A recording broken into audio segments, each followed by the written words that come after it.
All right, you guys, we are here with another 15-minute interview. This one has me up early in the morning, so you have to forgive my grogginess and my bad moodness. That's what happens in the morning. It's 7:30 here in California, but Christina's in Florida, and so it's 10:30, and that works out for both of us. We're just gonna to make sure that this 15-minute interview happens, no matter how we do it. So 15-minute interviews is going very well. I've interviewed um, a few people already who were willing to volunteer their time and share with us what they do. I want to continue to get subscribers to our 15-minute interview channel so that everybody has an opportunity to be able to see what it is that we do, um, and to be able to get help. So the more that we're willing to share and the more that we are willing to say that, hey, this exists, each individual helping with that effort will help us to grow that situation and help other people. Okay. So we're going to let Christina um, introduce herself and tell us a little bit about herself. We'll get started with our interview.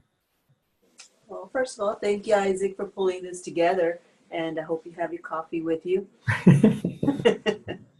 uh, my name is Christina Príncipe. I'm a dual licensed counselor. I'm licensed here in Florida as an LMHC, and I'm licensed in Texas as an LPC.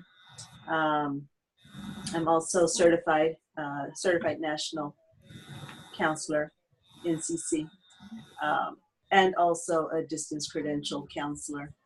So I've gone through extensive amount of training for that through Telemental Health Institute. Um, I'm located over here on Florida's Space Coast. So it's Brevard County, cities of Melbourne, Cocoa, Titusville, Cape Canaveral area. Yeah, where they launched the rockets. Nice. So very close to the beach and in bright sunny Florida. Cool deal. Yeah. I think of Florida, and that's one place that I definitely need to go visit soon. It's, like you said, bright, sunny Florida, so I need to go check it out soon. Yeah, All it's right, always so on. say that again, Christina. There's always something going on here. Oh yeah, yeah, yeah. I feel like that's California and Florida are like twins in that. They always got something going on, right? And they're beautiful places. Yep. Um, so, what is it that you do, Christina? Well, I'm a counselor. I do most of my marketing towards male population. So what I've found is that there's not a lot of marketing that's geared towards males. So, and most of my background has been working with males, um, more in a correctional environment, in forensic type of work. But even further back than that, I was doing work with military, with the Department of Army while we were stationed in Germany. So I've got a lot of background working with male clients. But like I said, I market more towards males, not just because of that, but because I also see a gap in the services. Um, when you look at advertisements and things for counselors, it usually looks more female oriented. So I try to use a little bit more action and movement and goal processing to try to draw more male clients in, and well, female clients just kind of come naturally. So and my I do hypnosis. So I call hypnosis for change. So I help people to kind of get past what their conscious mind is keeping them from doing and work with their unconscious mind to get past anxiety, different blocks to accomplishing things, building up motivation, and being successful. I also incorporate neuro-linguistic programming, because those two pair so well together, Mhm. into my practice. So work with me isn't just like we just sit here talking. We also do a lot of movement work. Um, it might seem kind of bossy when I'm doing sessions, but if person's not using the right language or they're accessing information from part of their brain where the information shouldn't be coming from, then I'm going to stop them in mid-session and kind of direct them, make them aware of their language, how they can adjust it, and point them towards where they should be accessing the information from in their mind. Right. And then on top of that, I also do Reiki. So for some of my clients who give me specific permission to do Reiki with them, I use the energy healing for my work with them. Okay. So Reiki is an energy healing. That's what Reiki is. Yeah. Okay. All right. Yeah. I'm not familiar with that term. So that's the first time I heard it. I'm learning all kinds of things in these interviews. You have no idea. I love it. So what do you think in the work that you do? What do you think some of the most impactful points that you make are? What's something that really stands out as a theme that seems to be coming up, or something that that you constantly make a point about? Well, one of the cornerstones of my practice, because I'm a mindfulness-based practice, is self-compassion. So teaching my clients self-compassion and to be more of a friend to themselves. Oftentimes we're too hard on ourselves. We, beat ourselves up if we do the wrong thing, or, we get into those negative thinking patterns that, and allow those to drive us, and in our way of thinking about ourselves and our perceptions of ourselves. And, a lot of times people look at you from the outside. That's not what they see. They don't see what you're thinking. They don't see what you believe about yourself. But either way, what's inside of you is what's driving you and how far you can go in life. So a lot of the work I do is based on self-compassion and teaching my clients to be more patient and kind to themselves. So, with clients that experience anxiety, we take a lot of time to learn about, being mindful in the present with themselves, how they're feeling, how they're, what's triggering that anxiety for them. I also work with them and with helping them understand that nothing is permanent. Nothing, what you feel right now or the situation as it is right now is not permanent. Very few things are permanent. Everything is in a constant state of change. Mm-hmm. And sometimes it doesn't feel like it when we're right stuck in the middle of the storm. Right. But the storm isn't going to last forever. The rain's going to dwindle down, and eventually, we're going to be left with a mess. But, that mess is an opportunity to clean up and make new, Right. and, rebuild if need be. So nothing is permanent. Right. Right. I like I also seek to help them with balance, rebalancing. We all talk about, I guess, especially women, about the work-life balance and being able to take care of our work and ourselves and our families and, whatever other commitments we have out there. Mm-hmm. We're always looking for that balance, but we also have to find that balance within ourselves, our mind, our body, our spirit, and be mindful of that, and make it a priority to work on it and to find, where we feel best, what we feel best as. Right. So it's a continuing battle journey to find that balance. So, but so those are the two main driving forces in my practice. Right. Yeah, balance, I feel like, is definitely like a foundation for being able to do good things and have good mental health and move in a good emotional space, right? Like having that balance that you speak about. Mm-hmm. Yep. Okay. So you're getting your knowledge from somewhere, and I want to steal that from you today. So if you have any kind of books or anybody that you follow, anything that you can lend to us or give to us that we can hey, this is a good knowledge source, what would that be? Well, for me, and what I turn to every year and go back to, hopefully to see it bright side, right way, my picture you can't. But it's the Four Agreements by Don Miguel Four Ruiz. agreements. Okay. And this is, to me, it's required reading, at least for myself and for members of my family. It's required reading. And some of my clients, if it's appropriate, I prescribe it for them too. But this book here, I mean, the agreements themselves, to be impeccable with your words, say how you feel, say it how it is, to always do your best, to don't make assumptions. That's really hard.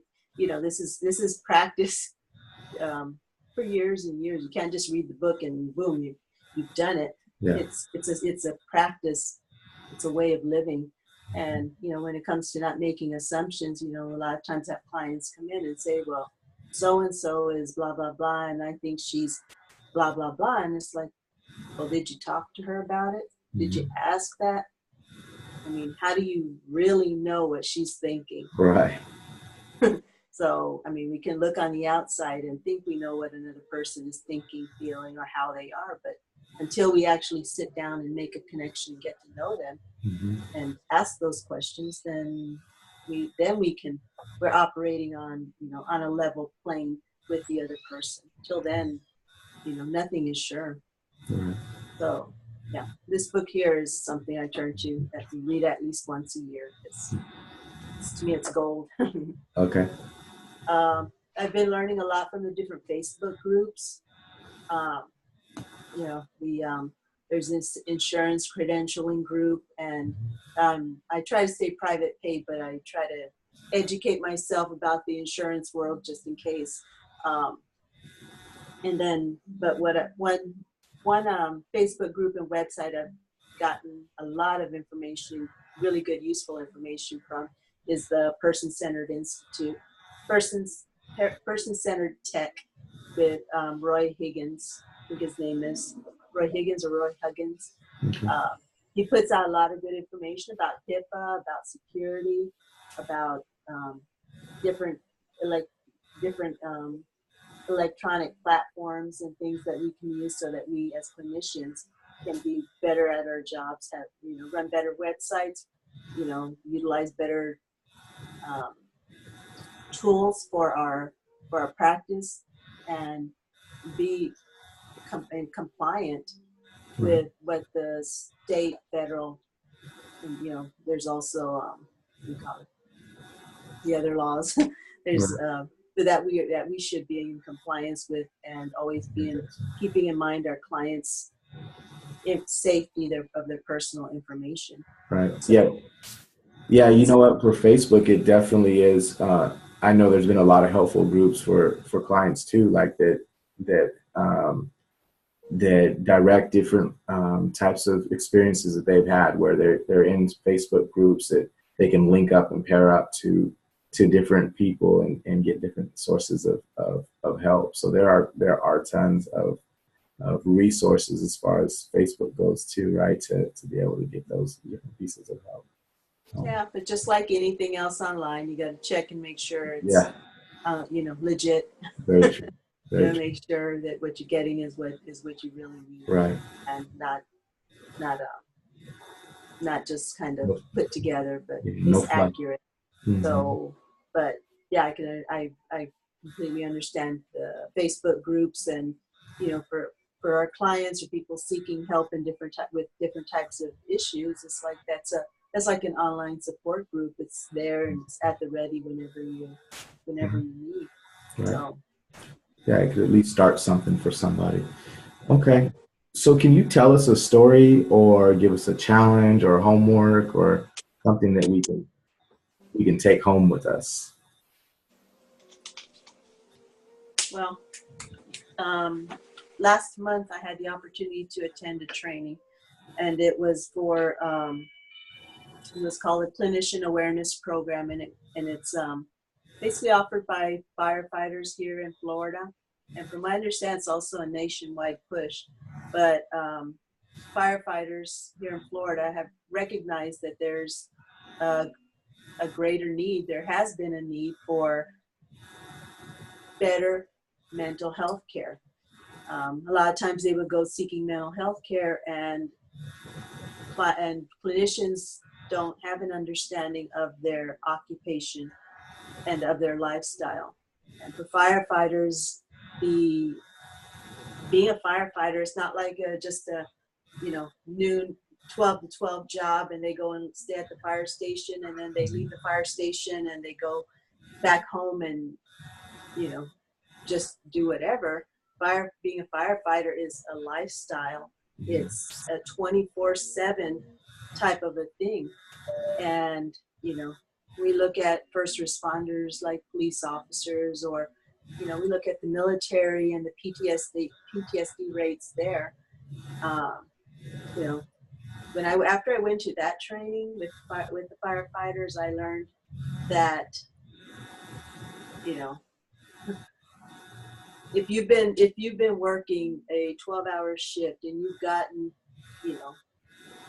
4 or 5 calls during that shift, and you've not been able, you've been trying to sleep and you can't sleep because that giant buzzer keeps coming on, and and it gets to a point after so long where you're just kind of anticipating the buzzer, so you never really sleep. And then they experience the fight and flight response, and they've experienced that so many times with the adrenaline and their heart pumping, and being in that fix it, solve the problem, save the life now type of mode.